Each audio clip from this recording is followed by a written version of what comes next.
It's the How Games Make Money podcast. This week we have Chris Person, my friend and host of Highlight Reel on YouTube. Let's get to it.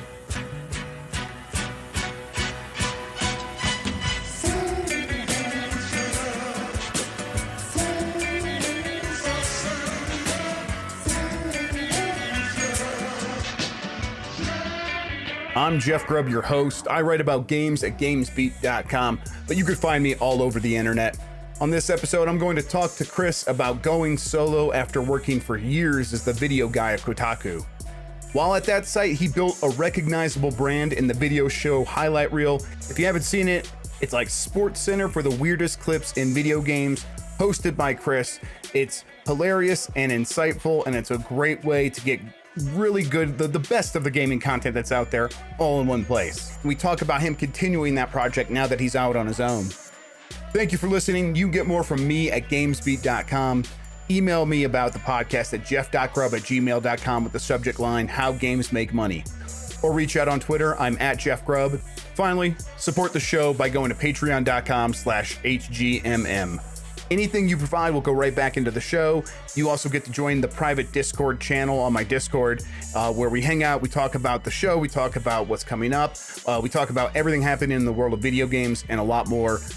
It's a really special community. I hope you can join it with me. That'd be great. Thank you for listening. Let's get to the interview right now.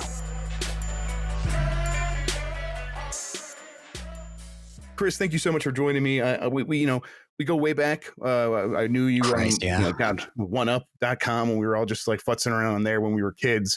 And it's been, I guess people don't know that, you've been doing video production for Kotaku for years, and then that collapsed and now you're on your own. It's true, yeah.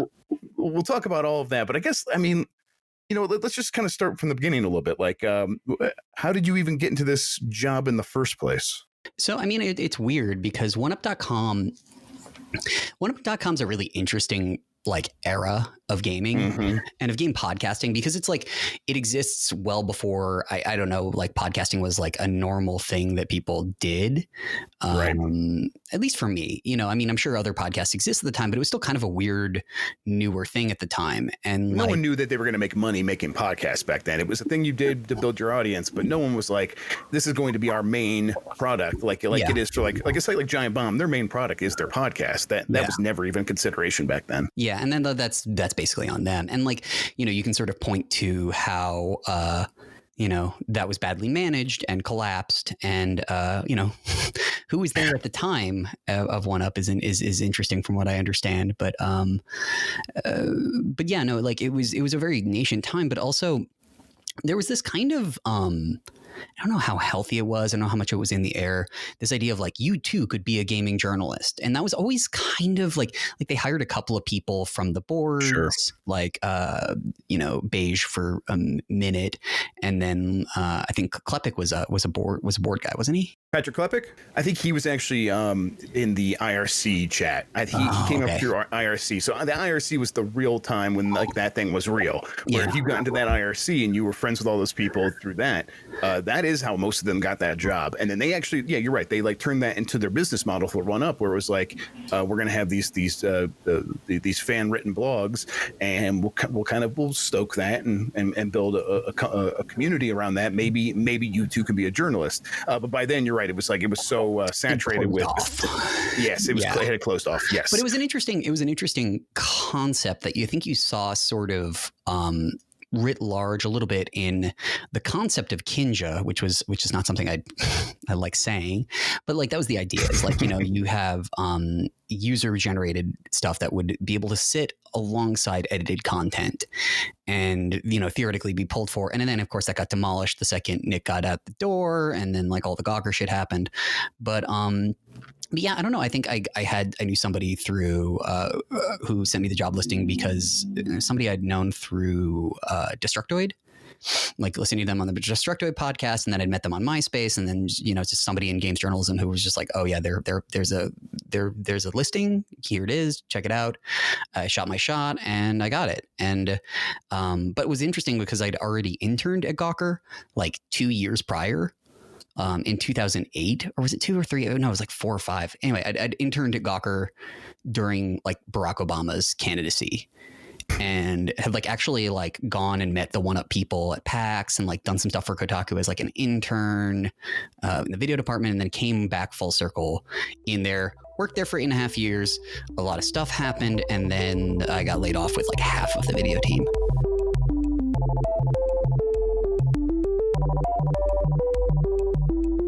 Let's talk a little bit more like what you were doing there before the layoffs, and then we'll kind of go into what you're doing now. But like, so they brought you on to do video stuff. Was there like, because when I think about video stuff, we mostly do written content at gamespeed.com. We just write, and most of that's just, we can't afford to do video. Like if we're gonna do video, we have to hire a bunch of people, and you have to have someone who is in charge of that vision and stuff like that. But so when I think about you coming on, was there someone like, okay, so we're bringing on you, here's where you fit in, and here's our plan? Or was it sort of like, can you figure some stuff out for us? Was it more, bootstrapped than that? It was more figuring stuff out, and then the parameters kept changing. Initially, I mean, it's kind of funny. Like I kind of existed in the company before a video department existed. So like I predated the video department by a couple of years.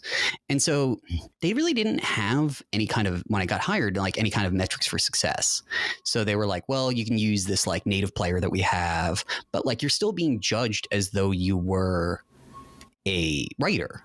And so I had to make uniques for like an embedded stuff. And so like a lot of the early stuff I did is just like on a native player that's been like, transcoded over like 5 times. And so, some videos I'm proud of, like one that like Roger Ebert saw, the audio on it is fucking terrible, and I would just redo it. It was sort of, figure it out as you go along, because Nick Denton really didn't understand video, and he never really kind of had much of an interest in it. I don't think he understood it because he was a newspaper guy. Yeah, it's weird because your options are either they're going to like do this big video push where they hire a bunch of people, those people establish something good, then they realize, oh shit, we ran out of VC money, and then they fire half the people. And that's usually sort of how video works a lot of the time. Like you're like, hey, Vice is hiring, and then you get on Vice, and then like the Vice video team, and then they like find like, I don't know, somebody's VC money from like News Corp to like reestablish something, and then like half the video team gets laid off. And that's like kind of how most video companies work. Like Fusion worked that way. They had like a bunch of Univision money, even Univision overvalued them, and just like, okay, now you're fucked. And like it's the same thing with like Facebook and stuff like that. And so it's just this ever shifting landscape of what the fuck are we supposed to be doing? You know what I mean? What is your insight into like how that should work? Like, is there a right way to do this, or a better way at least? I mean, there's a bunch of ways you can do it. You can like create a team of people who like sort of all stream together and play together. Like Giant Bomb is a great example. Like every one of their main product, first off, people pay for it, like, and they have they have a very clear delineation of how this is being done, but like they're selling personality. And when you build personality, you have to have buy-in with all the people on the staff. The problem with that often is that like forcing writers to do video sucks. Like you can sort of give them the tools they need to like do capture, but if you don't have a full staff, you're never going to, like, unless you have like dedicated video stuff, you're not going to like be able to do it. It sort of limits what you do. And like in that process, I made my show. And then in the process of making my show, I was like, well, I can make the show forever. You know what I mean? Ostensibly, until they fire me or lay me off, lay off half the team. And like, yeah, it creates like people who end up having to be sort of like YouTubers on their own right. Yeah, that's what it felt like. Like, it felt like you were like, the highlight reel came to be out of necessity of like the space that you had to fit into, and you just were like, okay, yeah, I can make this work forever. But it was also like, it also felt like its own separate thing at the same time, where it's just like highlight reel is this thing I do go to Kotaku to watch, but it doesn't necessarily feel like it is being informed by the rest of Kotaku. I guess maybe that was just my perception, but it really did feel like just your thing. I think that's fair. Like it's weird because like I didn't ever want to make any of the writers like do video, Yeah. So we only like, we had staffers who'd come in, like infamously Tim, and then Tim did his own thing. But like, I think part of the problem was that like, when the VC people came in, they were like, okay, we're switching to O&O. Because like for a long time, we'd been like YouTube embed, you know what I mean? Like, right. And that's really useful because if you have an embed on YouTube, some inside baseball stuff, like for example, like Vox and companies like that, if you go on their site, sometimes you'll see like, hey, they're using a YouTube embed. Well, they have a special deal that lets it so that like they can serve their own ads. At least this is what I've heard. They can serve their own ads on site, and all the stuff they serve on site basically is like if they had an owned and operated like native player. So they get 100% of that rev, and then they get the standard cut for whatever. I had no idea about this. Well, it's like a fucking publisher deal that like Vox and these companies have. It makes sense. Yeah, it makes sense. But yeah, that's wild. I didn't know. It's like they're double dipping a little bit. You know what I mean? Because like they get to juice their YouTube in a way with whatever they do natively. And this could change, by the way. This was like as of like several years ago. Sure, yeah. But like they get to juice that way, and then they get like the referral traffic from having content that is juiced. Yeah. So what you're saying is like they put a lot of effort into their videos. They promote them on their websites, and their websites have a lot of traffic anyhow. And then because those videos are on the website, the algorithm on YouTube then it picks it up as like a juice. That's what you're saying. That is my understanding of it. No, that makes sense. And we never got like into the specifics of getting that deal because they were like, all right, we're gonna build a fucking player from scratch, and we were like, that sounds like a bad idea, and they were like, it isn't. And so they used a off-the-shelf player, or not an off-the-shelf player, like an open source player that is, I think this the embedded source, and this is very inside baseball, but I guess that's the point of the show. Yeah, they used an embedded player that was the basis for I think like IGN and the Guardians like stuff, but like the problem is you need a team and like a lot of time to build that out. And the people who run the company, who you may know I'm talking about, were allegedly insistent on just like, yeah, we don't care if this works, just do it. You know what I mean? And so they just kind of push forward with it. And in the process, they kind of broke the analytics for the player for like a year, which I'm no scientist, but that seems bad.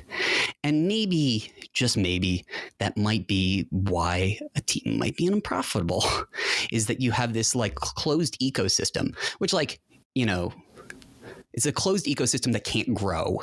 So you can't really grow it. And like we'd already spent like at that point I had like 350,000 subscribers on YouTube just for like embedding the show. Like there was an audience and like traffic on the YouTube dropped enough, but like people just went to the YouTube instead. But I still had to do 2 posts by myself, one for the site and one for the YouTube. It was twice the amount of work. It was shitty. And like people didn't like it. It ran ads badly. It ran bad ads. It ran like shit. The encode times were bad.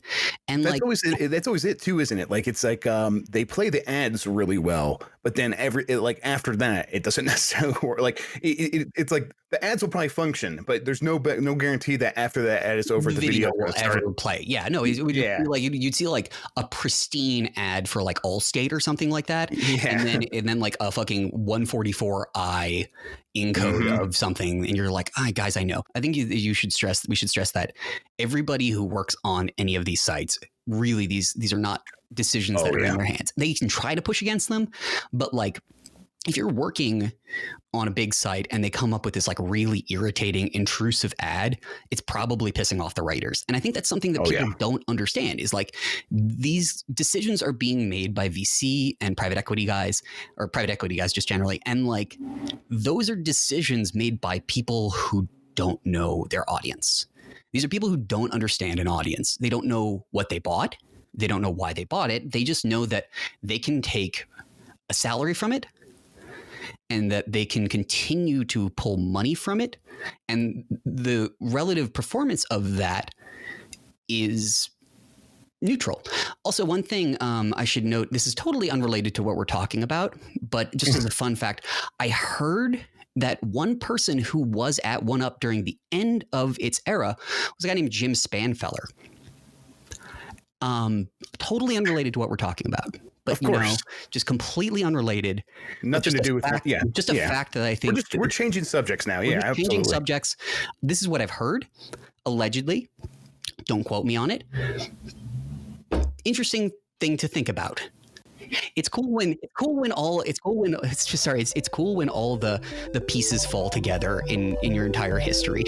It's cool when you're like, why does this feel familiar?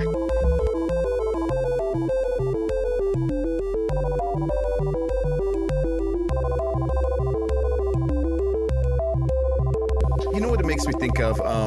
It's something that I've brought up on a couple past episodes, but maybe not as much as I should. But doesn't it suck how little control we have over the way our lives work a lot of times? Like we do our jobs, and we do know our audiences often, and if we could have our way, if we had more control over the platforms in our lives or the companies we work for, if it was like a true democracy, so to speak.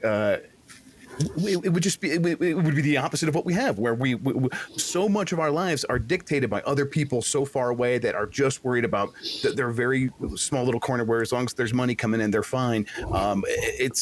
It's very frustrating. I mean, do you feel that where you're just at the whim of all these forces that you have no control over? Yeah, actually, it's interesting. When I was getting laid off, I'd taken the day off to go to Mitsuwa. It's a Japanese grocery store in New Jersey.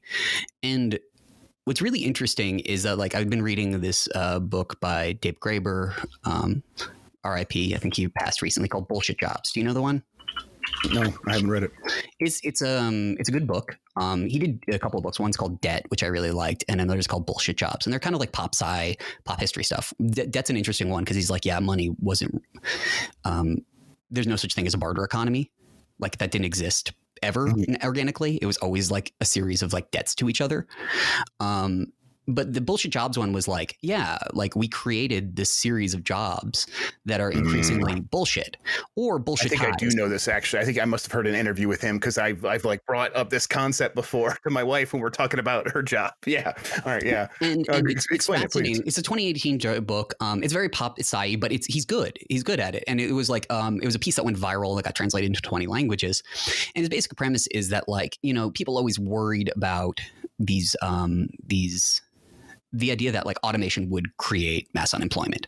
And his answer to that is, we just created these make work jobs. It did happen. We just created make work jobs. And so these useless jobs that exist. Not judgmentally, but empirically, empirically. But I think a lot about upper management. You have these people. Yeah, he uses the term managerial feudalism to describe it, which is instead of some kind of top down, this is what's profitable. This isn't. You have these people sort of partitioning off fiefdoms almost. And right. I think there was he used an example of the university, right? Where if you pay someone to come work at a university, you pay them a lot of money. Well, part of paying them a lot of money is, well, they're important. They should have people working underneath them, right?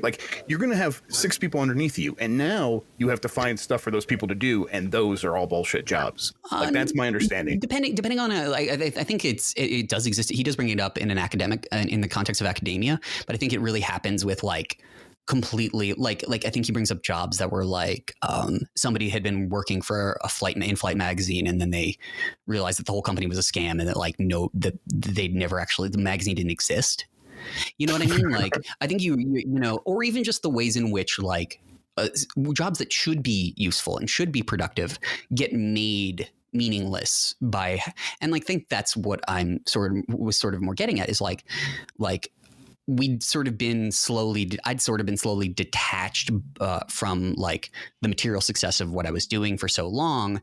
And it became harder and harder to tell what the goals were because they didn't really articulate them. And near the end, it just felt like you were disassociating. And then particularly Graeber's thesis, kind of bore out with the concept of the essential worker. You know what I mean? When this all happened, we were right. Oh shit, we need these people.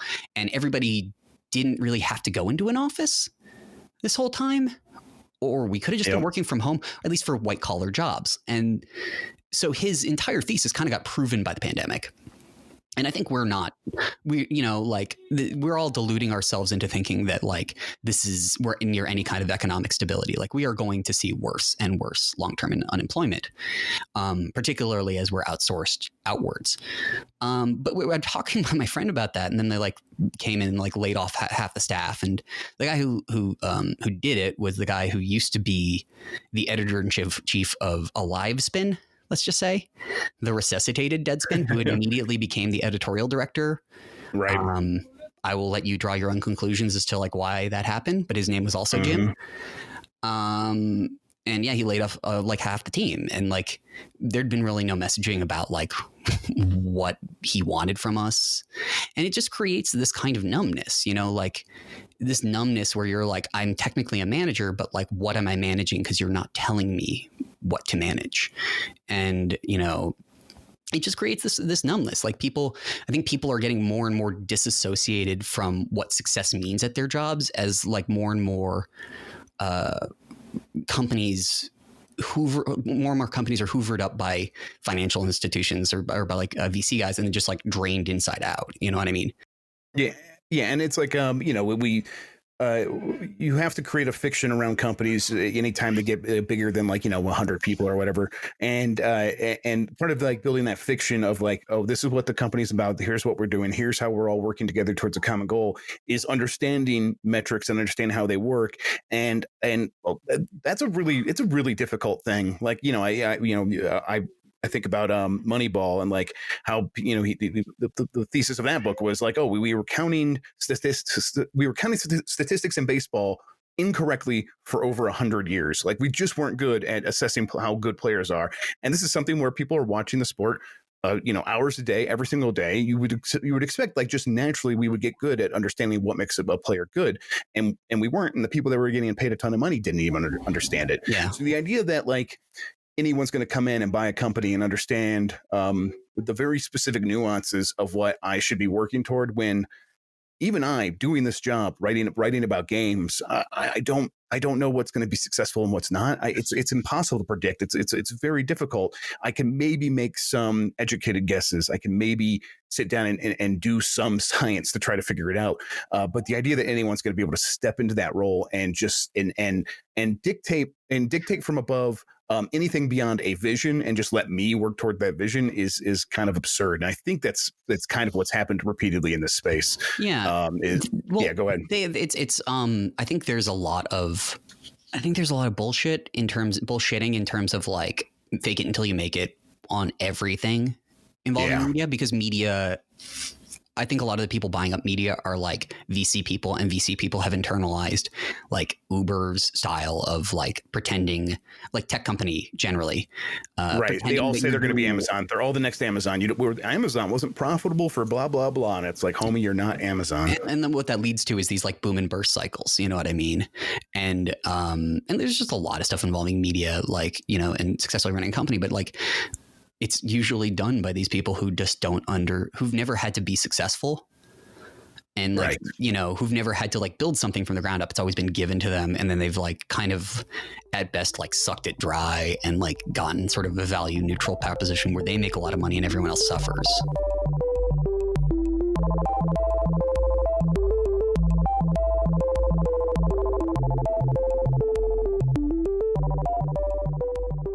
So I got laid off, and I was like, okay, I would like to continue to do my show, because it's the one, like out of all this, it was the one thing that kind of made sense because it gave me some regularity. People really love it. And it had a pretty good following. And then, I was just like, okay, well, how do I do this? And so I talked to my union. My union fought for me. And that's the other thing I should say. Like, I really do believe that, like, I don't necessarily advocate like flat hierarchies, but I think that cooperative ownership is like is ultimately the goal for a lot of these things. You know what I mean? I think you need to cut, like, unionizing is good. It definitely does stem the worst parts of it. But if you are dealing with somebody who is a vampire who doesn't actually care about whether or not your company is profitable or not, it's kind of like a scorpion and a frog situation. Like, those people are like, you can't sort of, the levers of like, well, if you do this, you'll lose a lot of money. They don't care, because that was part of the plan. And so like cooperative ownership, I really do believe is the only thing that makes sense.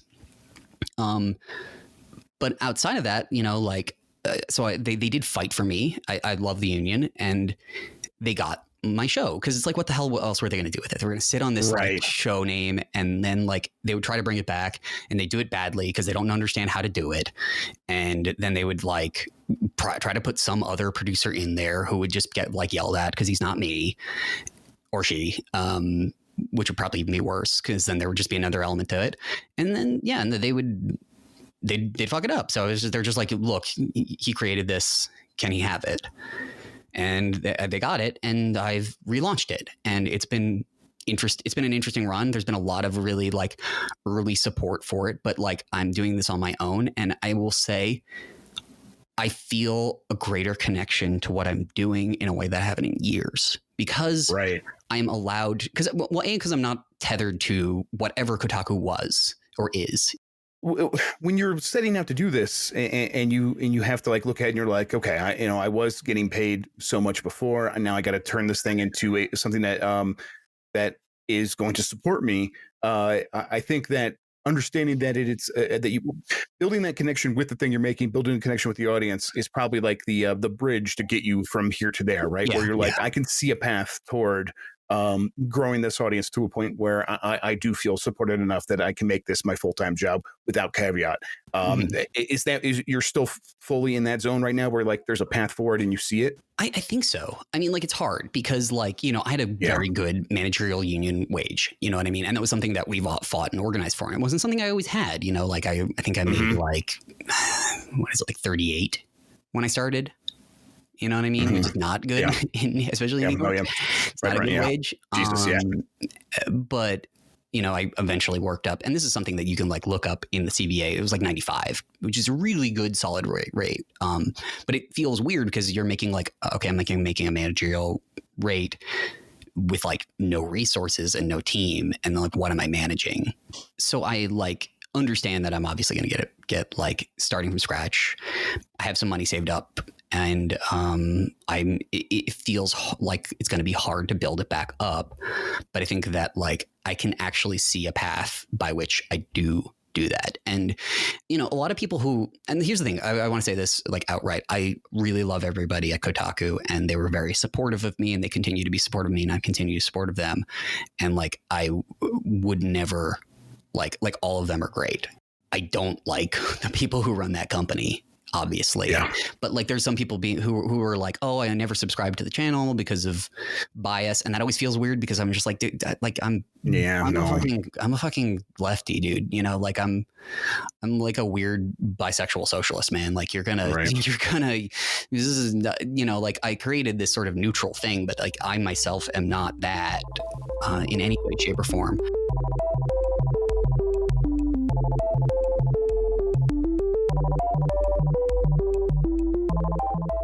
Yeah, exactly. Yeah, but it's like it's unavoidable. Like there's going to be people that have that reaction, and I think you have to just let them like a bull running at just let them run right past you. But it's also an easier relationship, I think now, you know what I mean? Right. Like in part because like I didn't, like there is so much. I mean, like I fucking hate there's some people who like overdo the like I survived Gamergate shit, but like I was there for that. It was not fun to work there then, and like so I've been through the gauntlet of this shit before, but like there's just people who will always like throw that at you. You know what I mean? Like, like, oh, you're fucking biased or you're Kotaku or whatever. And it's just like, I'm the one thing I will say is like, I love the site, but I'm glad I don't have to deal with the repercussions every time somebody like some right winger just like fucking freaks out or something like that. I'm just some guy on the internet right now, and I kind of prefer that.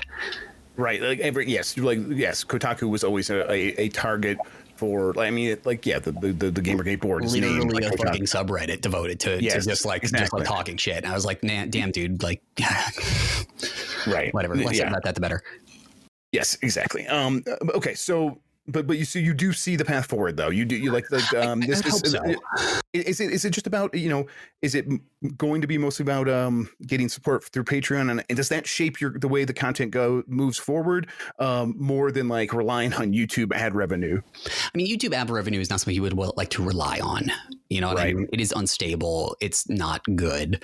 Patreon is going to be a more stable way of doing it. I'm still grappling with what people want from the channel from me, and like how much of me they want and how much of the show they want. For now, I'm just making the show longer just because like the TRT being more than 10 minutes actually does help, but also seeing like the number of people I can get to help let people know about the show again, and it's interesting because it's like a game I've never had to play because I had a platform, or I haven't had to play in a really long time because I had a platform. And now that I'm just me, I have to deal a little bit more with like I actually, like Jake from Gamergate was very, very nice and gave us a shout out in his YouTube video. And that like sent a shitload of people there because obviously Gamergate has a huge YouTube following. And like, that's stuff that stuff you have to like think about now. Is like, and there's other stuff that like, practice stuff like thumbnail stuff, TRT, all of the stuff that like was YouTube practice that I knew organically, but like I'm in this like weird sphere of like influencer shit now where it's like, okay, what do I have to do to make YouTube respond to me now, and to let people who followed the show know that like, oh, it's back and it's in this other place. And it's a really hard thing to figure out. Yeah, and it's getting the audience to migrate, I would imagine, would be hard. The people are just naturally inclined to, or naturally disinclined to sort of do that extra work of just like clicking a button or whatever. But yeah, like it's to YouTube's point, like YouTube has this like very it's this unspoken rule set or unspoken guidelines of like all these things you should be doing. And I guess YouTube's trying to get better about like actually speaking those things out loud. And a lot of it is like you said, like influencer shit, like just like getting together with the other people who are your cohort on YouTube or whatever, and establishing a sort of like a crew almost. But like there's so much other stuff that's like I've started doing a little bit more YouTube, and I'm like, man, this is like a whole other thing where it's like I would really have to sink a lot of time into this to fully appreciate the nuances here. And is that you find yourself in that zone right now? Well, it's also mercurial. You know what I mean? It's something that changes. It seems to change for like month to month. Like, oh yes.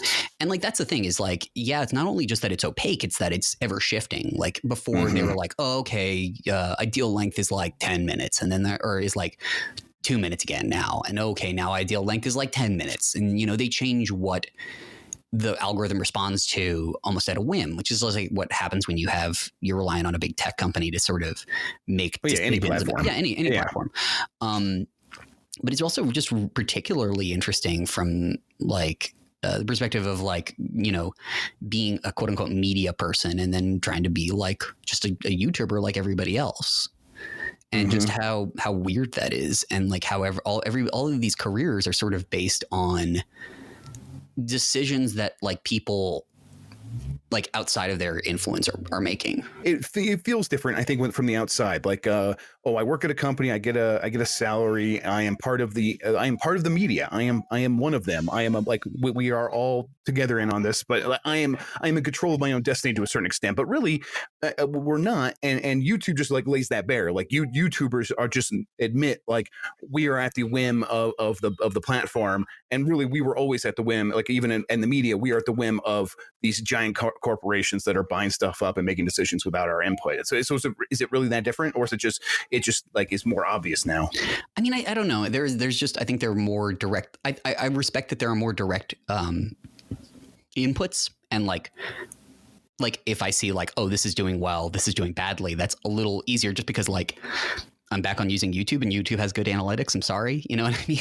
Like they actually like there's a degree of opacity in what like actually makes it go, but you actually do have an input in a way that like I didn't when it was at like a private player that broke that maybe doesn't have data for the last year because they broke it.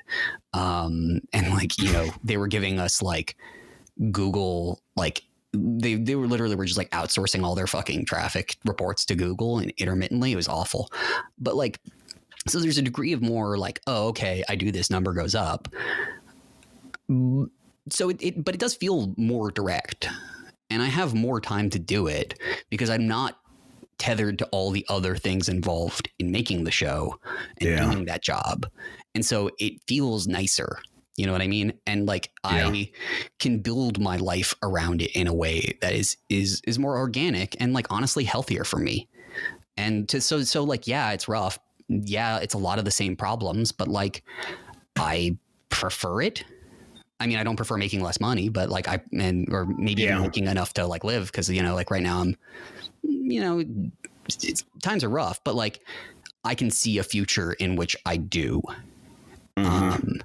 as opposed to feeling just sort of floating in space and feeling unmoored. Yeah. Yes. Having that purpose is, I mean, they speak to that when they're talking about burnout. You know, I say researchers, when they look into like what actually causes burnout, it's not necessarily like too much work, and it's not necessarily just like crunch, but it's like, it's not having a purpose in your job. It's not, it's feeling like your job has no real meaning to it. So yes, that alone could make a big difference.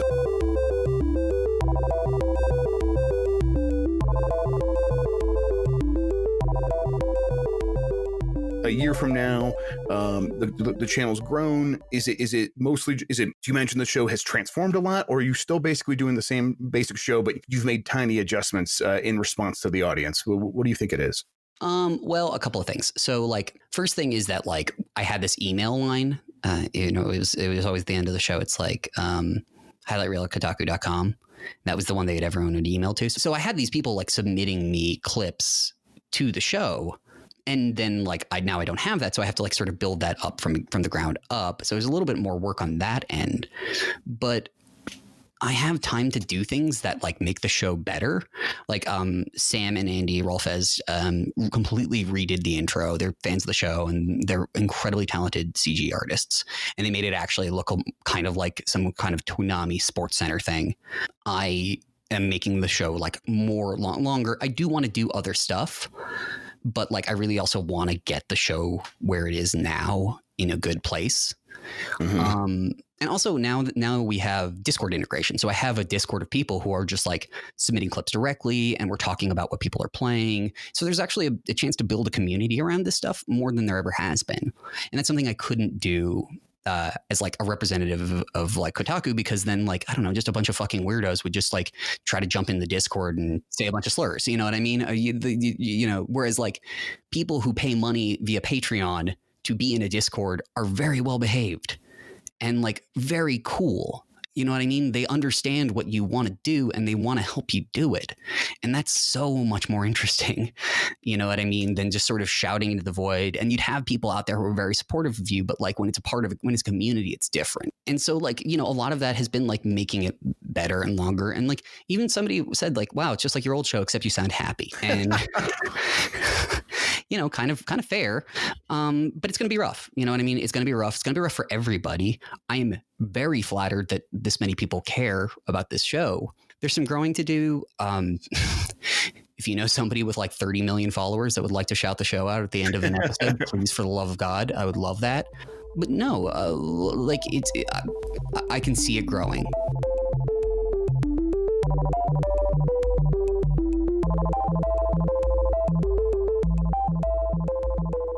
Chris Person, thank you so much for joining me. I really enjoyed this conversation. I really appreciate your insights. Why don't you tell people exactly where they can find you, where they can find the show, if they want to reach out to you on social media and not call you a slur? Where can they do that? Well, it depends on the slur. No. Please don't do that. The Patreon is patreon.com/highlight reel. The show URL is on YouTube is youtube.com/c/highlight reel, one word. And you can find me at twitter.com/papapishu, which is a handle that I am still using from forum. Yes, you are. Forum days. And I just want to say I do that out of principle because I think so many people nuke what they were in embarrassing ways. Absolutely. From their We'll never days. find Neo Job, people. Neo Job is dead. Neo Job's dead, dude. But yeah, check out the Patreon, support it if you can. We have a Discord tier. I have a tier where I will like drop the link a little early so people can just yell first in the comments. And then I actually have a tier for people who want to have their name in the credits, so that you can get shouted out in the credits. And yeah, it's really it's a really great community of people. I'm really enjoying it. And we also get to like, it's a better way of discussing like what's actually happening in gaming, especially in like little new games like Genshin Impact is pretty big right now. But I think that these are the games that people are going to start playing more as, I don't know, devs, you know, we're not going to get cyberpunks all the time. It's not only like this COVID shit like impacting dev cycles, but also like the beginning of a console cycle. Like, I think you're just going to get a lot of weird games like Genshin Impact and Phasmophobia. Yeah, and I welcome that. That's totally my stuff. Absolutely. Okay, all right. Let's get out of here. Thank you everybody for listening. I appreciate it. I'll be back with another new episode next week. Until then, have a good one. Take care of yourself, and goodbye. Later.